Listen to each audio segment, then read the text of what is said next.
பக்தர் குறையை எல்லாம் தீர்ப்பானாம். ஏழைக்கு அருள்பவனாம். நம்ம குல சுவாமியாம்.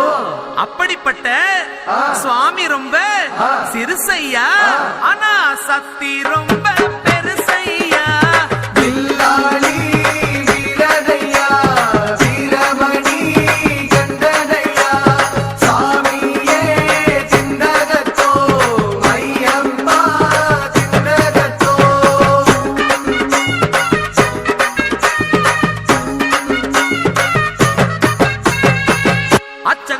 அரசன் என்போம், ஆரியங்காவு ஐயன் என்போம், குலத்து புலை பாலன் என்போம், எரிமேலி ஸ்ரீதர்ம சாஸ்தாவென்போம், சொரிமுத்து ஐயனார் அப்பன் என்போம், ஜோதிச ரூபன் என்போம், மகர்ஷி மர்தன் என்போம், மணிகண்ட சுவாமி என்போம், சுகுண விலாசன் என்போம், சுந்தர